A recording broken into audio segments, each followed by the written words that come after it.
All right. Hey, welcome. You see in your chat, and I know when people join later in Zoom that everything in the chat is gone for them. But these are the PowerPoint slides that you can be using as reference later. You can follow along. We're not going to talk about everything that are in the slides.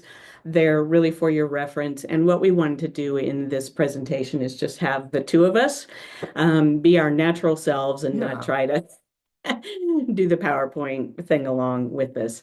I'm Jane Price from the Center for Teaching Excellence.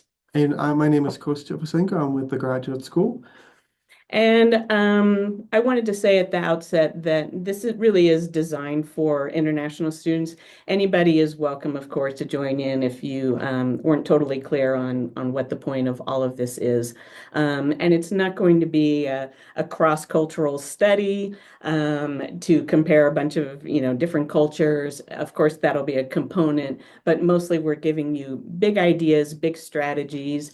And because we're not always terrific at multitasking, as you could see from our beginning here, that if you have questions or you would like to interrupt us, even though we get later a point about how not to interrupt people, to please feel free. And I really do mean that. Just turn on your audio and say, whoa, wait, I have a question about that, because otherwise we're just going to blast through. And then at the end, we'll have a Q&A session.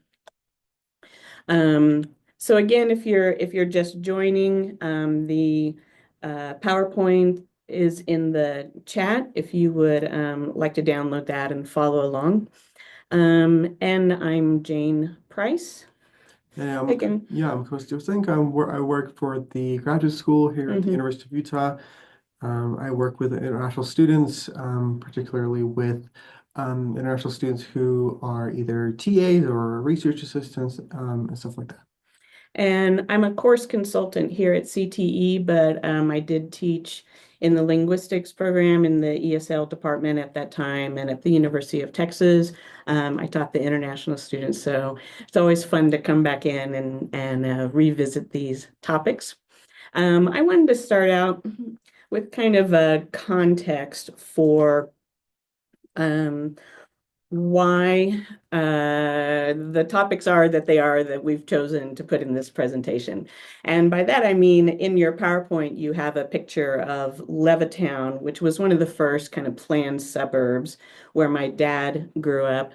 And the idea in the United States, as I'm sure you all know, is that we all aspire to have our own houses someday. That's the American dream. And we have lots and lots of space here. So everybody that I knew when I was growing up, everybody lived in a detached house with a great big yard and dogs in your yard, and the dogs are barking.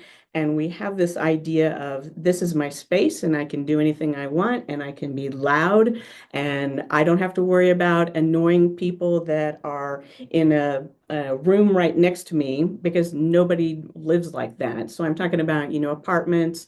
Apartments to me were just that's where college students maybe live, or maybe you haven't, saved enough money to get your own house yet.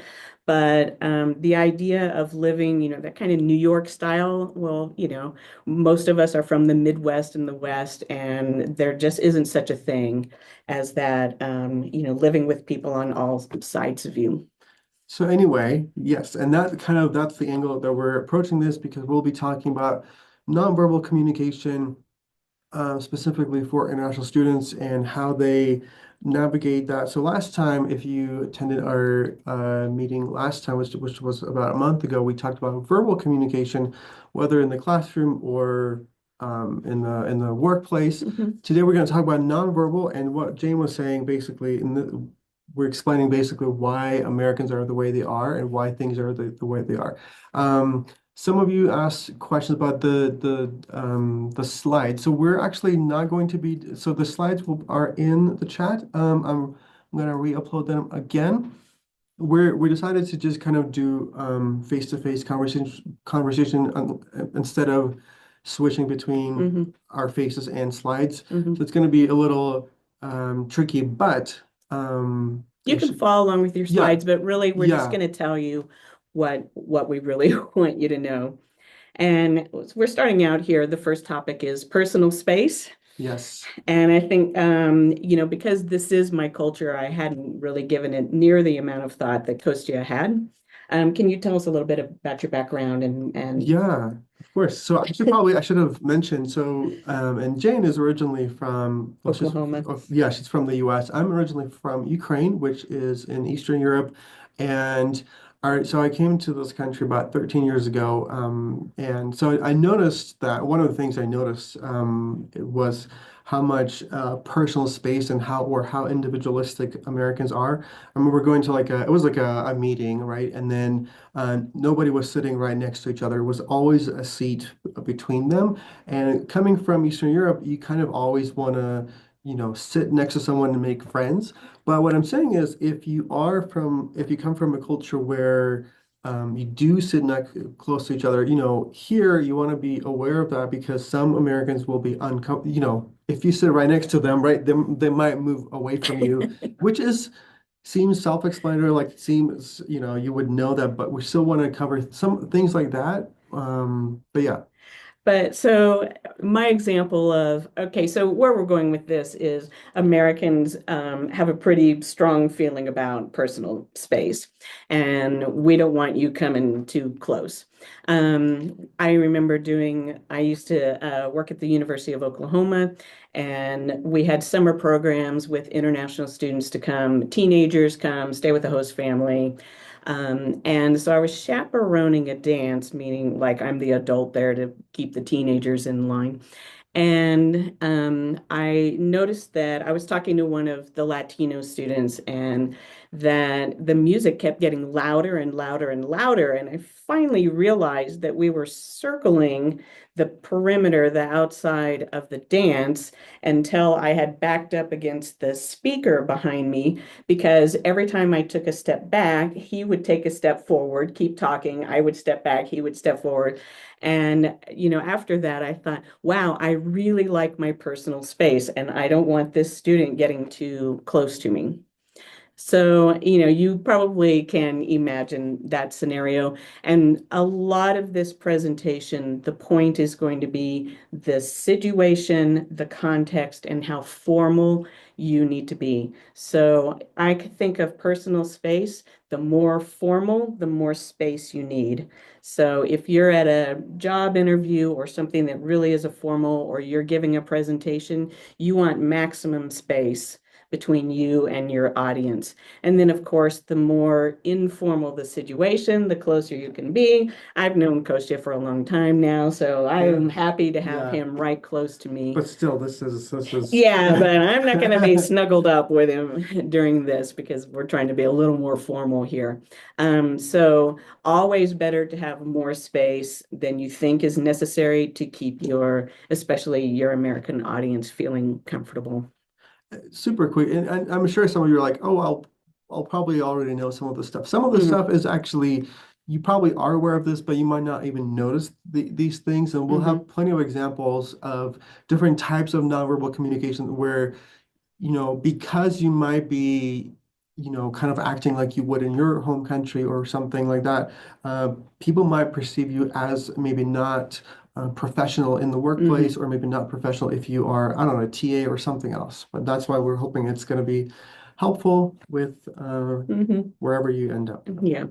The next topic we're going to talk about is eye contact. And I can just tell you right now that I am autistic, and eye contact is not something easy for me. So I especially love Zoom meetings. I can look right at the webcam. You feel like I'm looking at you, but I'm not. But it is definitely a skill that here in the United States, I've had to learn throughout my entire life, that eye contact for Americans means you're engaged, you're listening, you're paying attention, and you're showing respect. So in other cultures, maybe to avert your eyes shows respect to the person in a more powerful position, and that's just not the way that it works here. So, if your dad says, "Look at me," then you're in real trouble because it's a feeling of deception or denial or lack of respect here to not have eye contact. Yeah, absolutely. And Do you want to because add yeah, anything to like if that? you have like a job interview, it's always a good idea. You don't have to necessarily stare at whoever's interviewing you the whole time, but if you look away too often, they might perceive that as, as if you're not engaged or you're not participating, and it actually could, you might shoot yourself in the foot by not Mm-hmm. maintaining the eye contact. Mm-hmm. I also wanted to bring up again, if you're joining late, that you are welcome to just turn on your audio and say, "Hey, I have a question or have a comment." And we're totally okay with that because we're not trying to monitor the chat while Yeah, we're and going I'm through. I'm gonna add the re-upload slides again because if new people join the meeting, usually they don't see the previously Yeah. shared. So it's the same PowerPoint. Again, we decided to do it this way just to keep it more engaged. Mhm. We do have slides and stuff, but we want you to maybe follow the slides on your own instead of us. Okay, our next topic here is hand gestures. I personally gesture a lot with my hands and have to remind myself that on Zoom it starts to look like I'm flapping like a bird. Hand gestures, of course, we could teach a whole class, and so we put some examples in the PowerPoint, and you're probably familiar with a lot of those. I wanted to bring up the anecdote of in the United States when we were first getting emojis. And those emojis, were all produced in Japan. And so the one with the person doing this, like we had no idea what the point of that emoji was. And I was delighted I had international students to explain that to me before. But a lot of things, of course, in your culture that seem so universal, how can people not know what that means? To just remember that some things don't translate. And so if you're unsure, just don't use it. Yeah, and we shared a slide with a bunch of examples how they could be interpreted in different cultures. Just one thing to remember if you are here in the US, right? One thing we would recommend is pointing, maybe avoid pointing. So let's say if you, it's better to use your hand as like, here's Jane instead of Mhm. this is Jane, right? It's such a small thing, but people would immediately notice like, oh, well, that's weird. Why would you know what I mean? Mhm. So it's small thing, but we have more examples in the slides. But Our next topic is we actually touched on this in the previous presentation, if you watch that, and it is technically verbal, but harking back to Americans are kind of obnoxious, and we have this stereotype as tourists that we're so loud. You can always pick out the Americans somewhere because they talk so loud. And we're used to that kind of volume. So my point really on this part is if you are talking to somebody and they're asking you for, could you say that again or could you repeat that? And as a non-native speaker, I think often the automatic reaction of the speaker is, oh, my English is bad, or my grammar was wrong, or my vocabulary, I said the wrong vocabulary word. That may not be the case at all. So trust yourself more.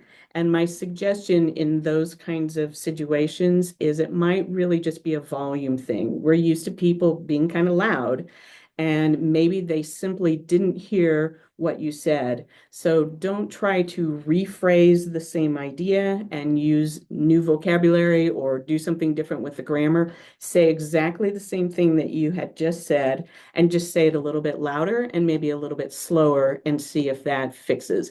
And most of the time, that probably really is the issue in the first place.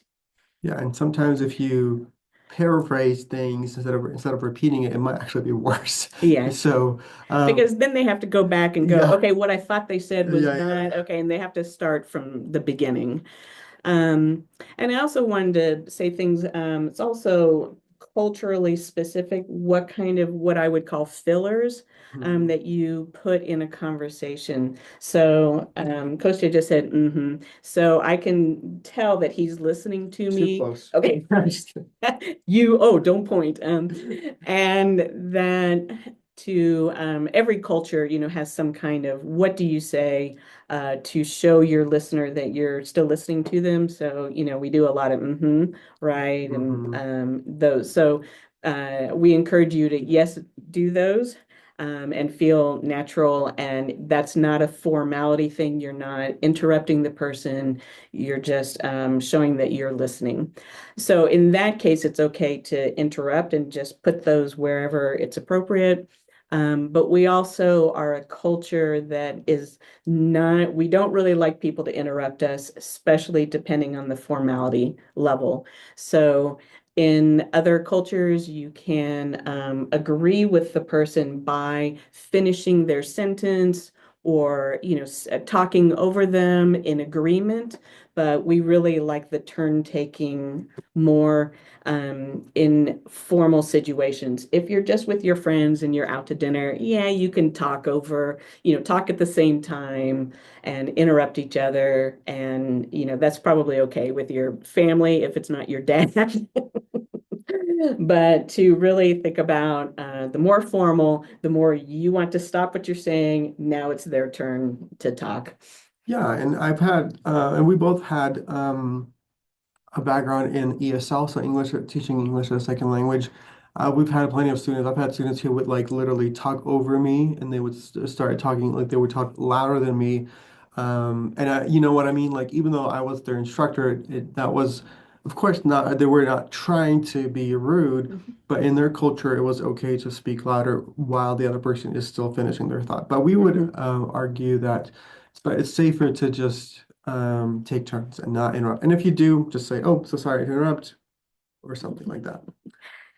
And Oh yeah, speaking of interrupting and all of that, our next topic here is about silence, which I had not really thought about very much in my own culture. And so I'm going to let Kostya talk more yeah, of about that.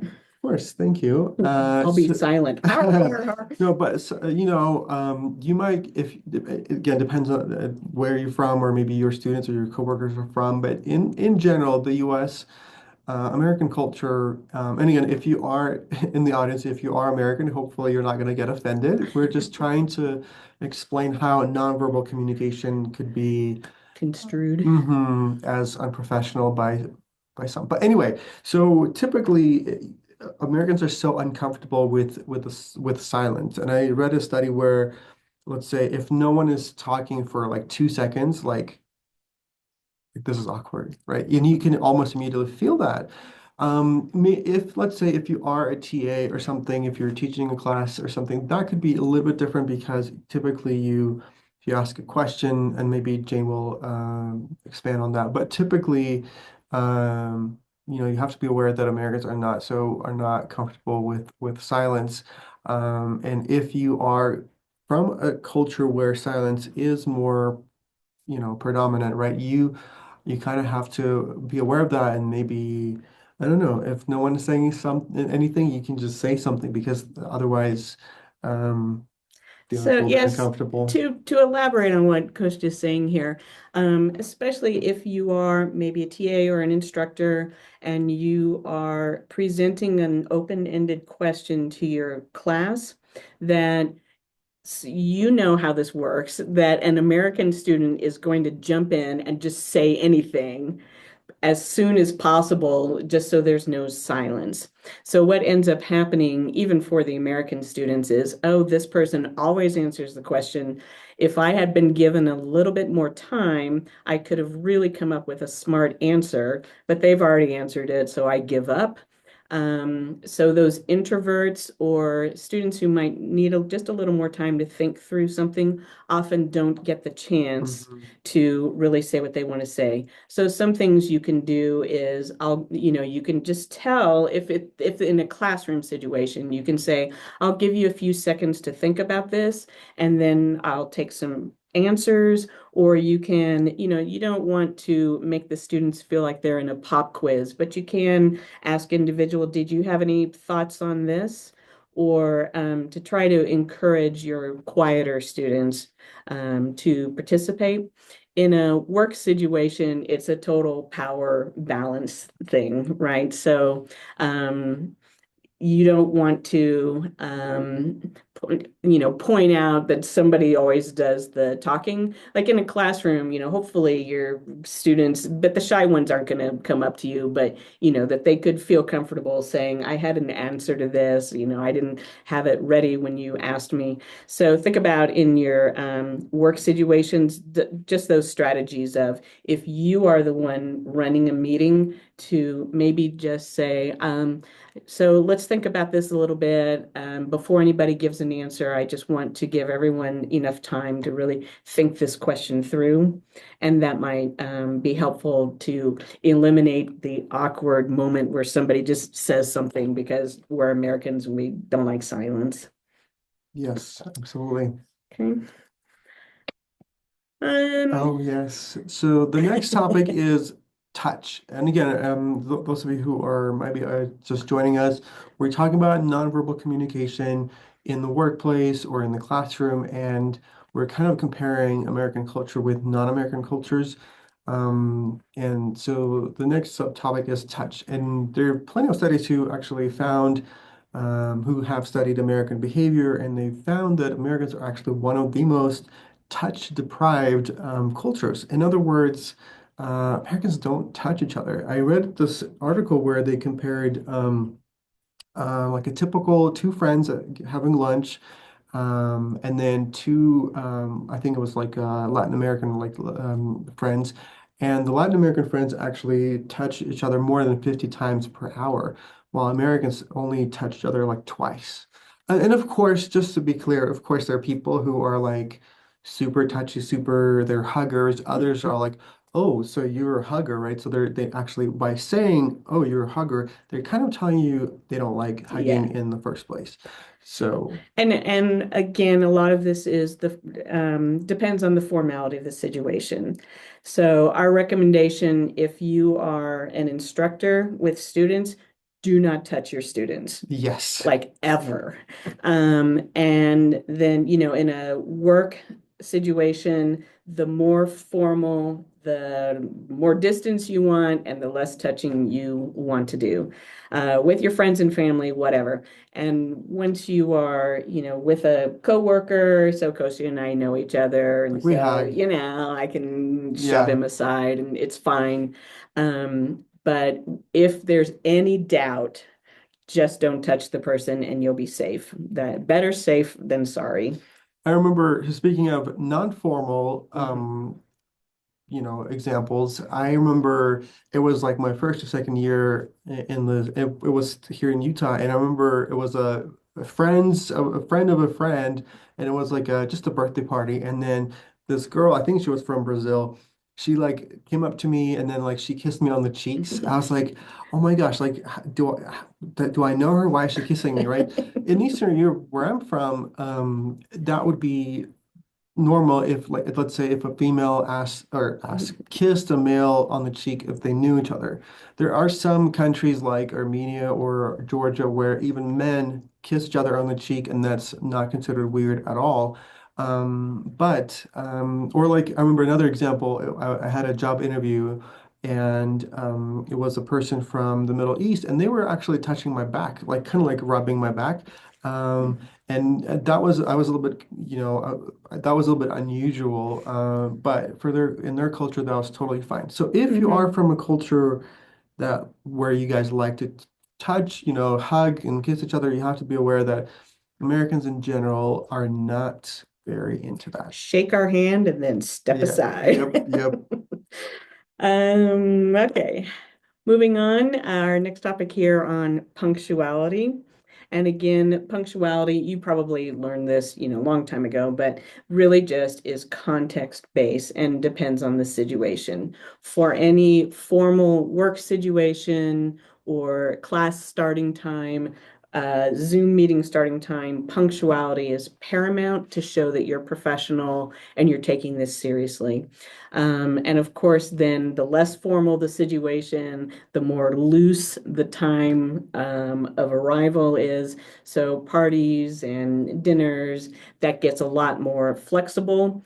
particularly on a small scale, and this seems obvious, I know to you, but if you're talking about a wedding dinner party that's got a whole bunch of people involved, that's a little more strict because, you have to decide when to serve the food within some time frame.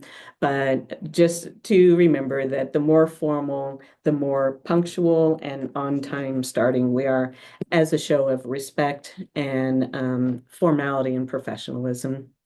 Just a quick comment, right? Yeah, So sure, like sure. think about like let's say you come from a culture where you kind of show up to things kind of late in general, right? So here in the US, if an American shows up late, right? If Jane showed up late to something, they'll be, oh, well, Jane is just late. But if you come from a culture where that's normal, they'll be like, oh, that's because they're from this country. You know, Mm, you would be perpetuating a stereotype mm, that, oh, well, that's that's good. okay. They're from this country. They're always late. So if you want to be taken seriously, right? If you want to appear professional, you kind of have to be, extra aware of that. So like Hmm. this is a little bit slightly off topic, right? So like I mentioned, I'm from Eastern Europe. So and Eastern Europeans are known for we're kind of blunt or too direct. So I have to kind of be like, I remember the first couple of years, I have to be extra nice with Americans. Because let's say if Jane said something like, I don't know, maybe rude or something, they'll be like, oh, she's just grumpy today, right? But if I said the exact same thing in the same way, they'd be like, oh, that's because he's from Eastern Europe. That's typical, right? So Hmm. if you want to, this isn't just my personal experience, if you want to be taken seriously and you don't want people to I don't know, Stereotype. stereotype you Hmm. exactly. You kind of have to adjust your habits or maybe your culture a little bit so that you are taken more professionally. People think of you Hmm. as a professional versus like, ugh, that's because they're from this country. So maybe what you're saying is people are less forgiving. They're more forgiving for an international person who Mhm. is clearly trying to show Exactly. that they're being professional and they want to be taken seriously. Exactly. So you can get away with being more too formal for the situation or too fill in the blank, more than I can because I'm supposed to know the rules. Yeah. And I think that's part of the reason. So I taught English in Korea when I was 22. I could get away with a lot of things because nobody expected me to know the rules. And in some ways that was kind of helpful. Yeah. So just our overall strategy is when in doubt, always be too formal, too careful in your presentation is always better than not enough. Yeah. And the next topic I had also never thought about, but Kostya has some feelings about smells. Yeah, so this one is I always get so it's such a weird topic. It's another type of nonverbal communication. So it's your smell. So as I mentioned, I'm from Eastern Europe, and in Eastern Europe, we love our colognes. We love to put on our cologne, whether it's a date, a job interview. It's just typical. But I remember I would do the same thing when I came here 13 years ago, and people, of course, didn't tell me that until later. But typically, Americans they don't like cologne as much. So there are some cultures like Eastern Europe or the Middle East, or maybe some Latin American cultures where men wear cologne, but here they just don't. Mhm. And let's say if you have a job interview, right? I know I've said that multiple times, or if you have a work meeting, or if you are TAing, if you put on a lot of cologne, right? People might not say anything, but they'd be like, ugh, they're from that country. Oh, that's a lot. They might be uncomfortable with that smell. And then subconsciously, they might not take you seriously Mhm. or they might not perceive you as a professional. Or So, they perceive you as a teenager. yeah, yeah. So Kind you of kind what of have happens. to tone it down a little bit with the Yeah. cologne or perfume And in I general. would I would say also in probably the past 15 years here in the United States, we really are we just want everything to smell neutral because we're much more aware now of how many people have allergies or Mhm. asthma and smells can just be overwhelming or, whatever other spectrum issues they have. Again, better safe than sorry. Just be neutral to the point that you can. One of our final topics, maybe our final topic Yeah. here, is about visual items, and by that I'm really referring to what you're wearing, how you present yourself visually, what's in the background of your Zoom meetings. And starting out with the coach had pointed out, like you see politicians a lot with a pen or something, they're really trying to convey a message and to think about, the message that you are conveying. Again, depends on the formality of the situation. We are, of course, in the United States, I think, on a global scale, we are pretty informal compared to a lot of other cultures, but better always to dress more formally than if you're in doubt, you're never going to go wrong being a little too formal. And I'm sure all of you have noticed in the United States, tattoos and piercing, it's okay now. But it's also a generational thing. So, people in my generation, my husband, he's not going for the tattoo thing. He doesn't get it. And to him, it would be very not professional to show up for some formal business meeting or whatever, or for the instructor in a course to have a bunch of visible tattoos.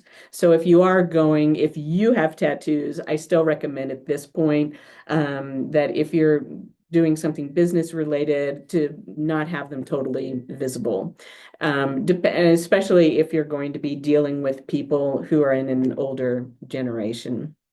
And maybe like if you probably like what Jane mentioned, you probably have noticed that Americans are in general sometimes are overly informal, right? So Mhm. like I'm not talking about necessarily like going to a grocery store wearing your PJs, but like even like I don't know, sometimes you have like a very high stakes presentation and you see people wear shorts and I don't know, Mhm. sneakers. We would recommend maybe if you are not from here, maybe not don't try to automatically copy that behavior because I I can't explain that, but like let's say if you have your typical American who's wearing something informal versus like an international student, right, doing the exact same thing, for some reason the American will be that behavior for an American person will be forgiven immediately. But Mhm. for that international student, that would be like, huh, like why are you trying so hard to like imitate that? So it's better to be a Yeah, little bit more formal just to be unless, yeah, safe. just to be safe, it's always just, Mhm. yeah. And my comment before about having, so Kostya made fun of me because I have all this fun stuff in the background here, but so you can blur it out. But to think about, if you're running a meeting or something and you're at your house, what is behind you? So I Hmm. have worked in the past with professors who are running a meeting, but I remember especially one professor just had this whole wall of stuffed animals. Like, don't do that. That just makes you look unprofessional and that you're not really taking all of this seriously. So just before your meeting or something, to kind of look around at what is behind you, and to make sure that it's all going to come across to your audience, the way that you are hoping it will be. Yeah, Okay. great. Those are most of the, topics that we want to talk about. Now is your chance to ask us any situations you've had in the past, or even if you just want us to say you did the right thing. Yeah, yeah. You handled that just as we would suggest. But it's Q&A time, so feel free to just Huh. turn on your audio and ask us any questions that you might have. Maybe think of an example when you were perceived as unprofessional because of these different cultural differences. Um, Yeah, it's always fun to hear your own stories. yeah, no pressure, but we would like to hear maybe for a couple of minutes Mhm. if anyone would like to. Yeah, there's a, go ahead. Yeah, just unmute yourself if you would. Hi. So quick question. I'm curious if you guys are aware of any, I guess, sort of big picture cultural differences when it comes to online communications. Hmm. And I mean, you talked a bit about sort of Zoom and your Zoom background. I think that's really interesting. But I'm also thinking in terms of like email and sort of other. other media as well. If you have any suggestions for that, for things to kind of avoid or what to err on. Um, Thanks. Yeah, yeah, great so question. yeah, so one thing is the silence, to think about that, especially in a Zoom call, if you're asking a question, to let that hang out and not feel like you have to answer that yourself in any immediate way. Your question more about written communication is not really Zoom related, but it's a huge not just American culture, but a generational difference that's happening right now that a lot of our older instructors are complaining that their students, and it's not just international students, don't know how to be formal in an email. They're Hmm. used to just texting each other. And so, I mean, I guess this could tie in like with your Canvas inbox or, contacting your students and vice versa. That the students now, have a tendency, hey there, and then they just take off and start writing like they would talk or like they would text. So you might want to actually bring this up at the very beginning of a semester if you are teaching and tell your students the level of formality that you're expecting. What do you want them to call you in class? Can they just call you by your first name? Um, how do they, address you? And then what's the formality level that you are asking about in your communications with them? Or if they're doing a reflection in your class, some kind of assignment I don't think it's a bad idea to say, I want this grammatically great, run it through AI and make sure that all your sentences make sense, but don't have AI write it for you. And I want this in very formal, I'm not your best friend, writing on my phone to you. I don't know if I'm addressing what you're really asking. Do you have anything else, I, Dr. I Sal? was going to add a couple more things. Uh-huh. Um, I would suggest maybe try to keep your subject line short. So, in my experience, Mm, right, I've had students who like literally copy the email and they paste it in the subject line. Don't do that, mm, right? In general, people are typically busy, so you want to keep your email concise and to the point. So, like, tell them who you are, remind them who you are and what you want specifically. Don't write this giant email. Make sure you're addressing it to the right person. I receive so many emails that have nothing to do with my job. I'm like, how did you even get my email and why would you think I would be able to answer that? So make sure mm, that you're addressing it to the right person. Like Jane said, like check your grammar. One thing that we mentioned in our previous meeting, don't say if you already know this person, remind say that this is so and so. But one of the most typical grammar mistakes that I've noticed is people always say, I am this, I am this. And like I know it's like, can you imagine if Jane, every time I saw Jane and she'd be like, I am Jane in her email, I am Jane. I'm like, I know you're Jane, right? You can just say, oh, this is Jane. She's Or in a like yeah, yeah. a voicemail or something. Yeah, This is so Jane. don't say you only say I am if you have never met the person. Hmm. If you have met or you have talked to them, just say this is just as a Hmm. reminder. But my biggest thing is try to keep it short to the point. Yeah, because you don't want to write like this novel then, but the question is, can I resubmit something? Yeah. Hmm. Does that make sense? Dr. So, did you Thank have you. any other questions or anything else we could help with? I think there's someone else who might have a question because the Yeah, Okay, camera went yeah, on. So yeah, we love questions. Claudia. Thank you, Dr. Jose. I do. So, my question is about the cultural context when someone American says, "Oh, I'm curious about this," or "Oh, I found this interesting." Because usually when you say "I'm curious," I might dismiss that, like, "Oh yeah, I'm curious." Well, good for you, right? You have curiosity. That's good. But I have found that whenever someone says like, "Oh, I'm curious about," that might not be so good, and they should be really taken into consideration. The same goes when, "Oh, I find this interesting." At first, I was like, "Oh, well, that's interesting." But then I realized, like, "Oh, that's not a good thing." If someone finds something interesting, it means that there's kind of conflict, but then being overly polite about it. Um, So, you are yeah. really perceptive. Good job. Yeah, good job. So part of my job is, we were just talking about this earlier. Part of my job is doing workshops on difficult conversations. And, kind of what you're saying is what I recommend to show that you are interested, you want to hear that person's perspective, but you are super sharp in that you have read, in between the lines that maybe what they're saying is, I don't actually agree with you, but I want to hear more about this because I'm trying to show you that I'm open to another side of this conversation. And maybe that's your question. So, I mean, I'm not totally sure that what you're asking, but I think you might be perceiving that that phrasing is maybe not as genuine as the language sounds like it is. So my advice is good luck. Yeah. It could genuinely be that they really are interested and really want to hear what you say. It could be that they've gone to a workshop from Jane Price or somebody that is, recommending how to show your listener that you are, that you're trying to hear two sides of an issue. Thanks, Thank Claude. you. And then Raphael, you had a question? Hi, my name is Raphael. I'm enrolled in the Master of Business Creation online program. Okay. I'm from Ghana, Africa, but I joined this because I'm curious to know more about the American culture and how I can fit in when I get a chance. Um, in in Africa or in Ghana here, when you are talking to, say, let's say Dr. Austin or Dr. Ralph or Dr.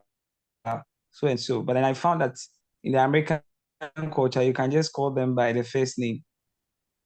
Is it weird if I call my professor, let's say Dr. Austin, instead of saying Austin? Would it be seen as weird? Yeah, so your audio is kind of coming in and out, but I think your question is, how do you address people if they haven't actually told you what they want you to call them? And so, for example, I'm looking at the Zoom participants here. So I see that Dr. Jose Sagal has put his doctor here in his, in his name in Zoom. So I'm assuming that he's going the more formal route. And so that's why I'm calling him, because I've never asked him, what do you want me to call you? And he's never told me, please call me blah, blah, blah. So I'm just going with Dr. Sagal as it looks there. Claudia, she just has the two names, so I just went with Claudia.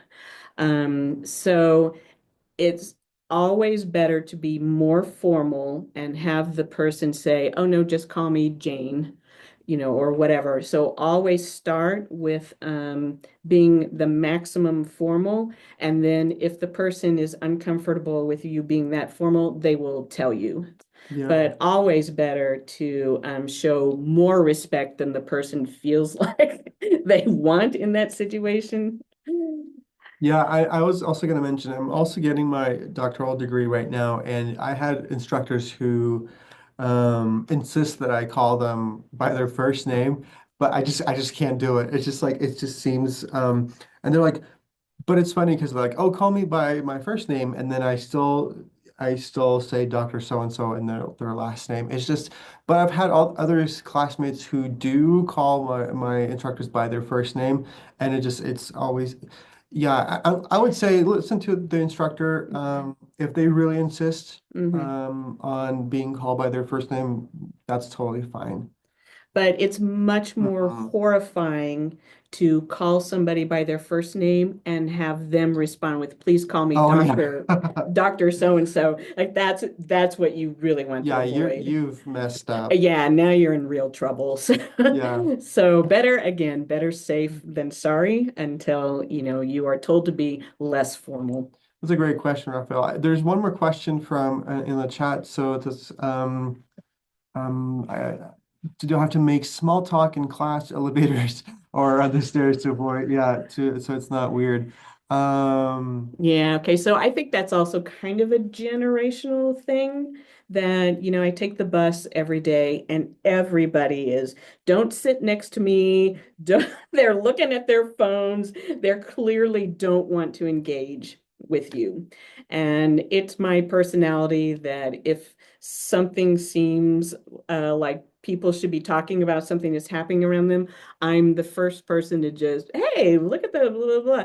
And people's response is generally they're glad that somebody is noticing and pointing this out and talking with them. But do you feel like you need to be that person in an elevator and say something? No, you don't. You I'll, can, we're okay, just mind my own business. Yeah. Sometimes I'll say this is from my personal experience. You don't have to agree with this. So let's say as a male, let's say I'm a male and there's a female in an elevator and it's like a long ride. Sometimes I'll like either smile or say something so they can hear that there's no threat, right? That I'm not a threat. And then that Mhm. usually helps. Um, But you're not also striking up a conversation with them yeah, yeah, because exactly. that's weird. Yeah, yeah. Mhm. Another great question in the chat. So from Sarah, can I ask an eye contact question? Yes, I love those. When I have a conversation with someone and keep looking at their eyes, that person will try to look away for a while. Do I make them uncomfortable? Should I keep looking at their? Oh, Okay, so that's a I good had said question. at the beginning when we were doing the eye contact thing that I'm autistic. And so for me, I'm either looking at you and you feel like I'm paying attention, or I'm looking over here, understanding your words. So you're asking really a kind of complicated and good question Very of, good. for some people, they can just look at you the whole time, they're engaged, and they like that permanent eye contact. And for a lot of people, though, they think better when they're, depending on what they're thinking is what direction they're looking. I mean, literally, if they're thinking more sciency or if they're thinking more, emotional response stuff. So for those people to look away and look back and look away and look back, that's the way they're going to operate the best. How you perceive eye contact from someone else is really dependent on you. So just the big cultural thing is we like lots of eye contact, but it also is a very individual experience. Yeah, with strangers, I would say you can like look at them and you can even like do like half a smile, right? You don't have to keep looking at them. You can like look at that's why people look at their phones, right? Mhm. But you don't have to strike a conversation. You can just smile. Sometimes this is my personal thing, right? I hate when people are like let's say you're walking in the hallway, right? And then someone is like looks at you, smiles and looks away. I'm like, you're not gonna just don't talk to me at all, right?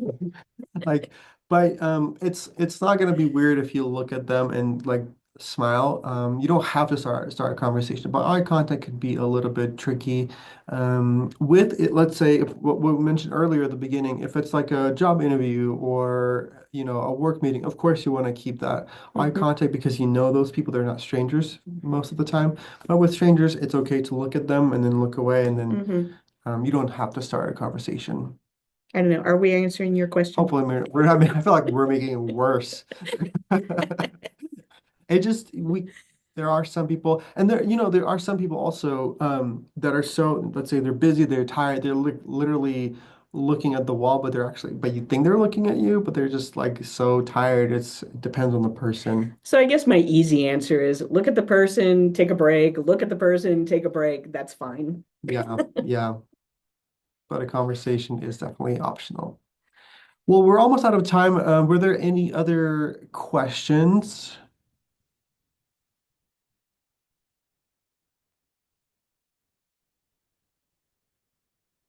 Yeah, go ahead. So you talk about smells, but in the air quotes, the positive sense of smell, like too much cologne. Um, but I have had uh, issues in the opposite direction with students in the past years, I'll say. So it's not to like, um, I'm curious what the best way to handle that is in a way that's sort of polite and appropriate, but also gets the point across. And to be fair, this isn't necessarily only about like international students with cultural differences. I'm Mhm. talking about students who show up to class uh, without exaggeration, smelling like your worst stereotype of a homeless person. And Yeah. My I've approach so far has been to like act like nothing is wrong, but you can tell that there's a space between like students. I mean, people know, and I've always wondered how to deal with that with a student in a way that's sort of appropriate to the student, but also kind of gets the message across. I've literally had situations like this where I've had my students work in small groups, and one student was not wearing cologne, but was, not smelling fresh. And I kind of, again, I'm not, maybe Jane has a better solution, but I just kind of, typically their classmates maybe mentioned something. I probably, personally, I feel like unless it was, a problem in the entire class, I would feel really awkward to say, "Hey, student, would you mind showering more?" Yeah. You know what I mean? Like that's probably not my place. Um, but I don't know, Jane. What do you think? Well, yeah, so this becomes a question of what is your comfort level in Mm-hmm. talking to the student. I think it's totally appropriate for you to pull the student aside or, have some kind of meeting. I wouldn't do this in writing. It's just not the same as, Mm-hmm. actually talking to the student and asking them if they're okay, how you want to approach this without just saying, "Hey, you smell bad," as your opening line.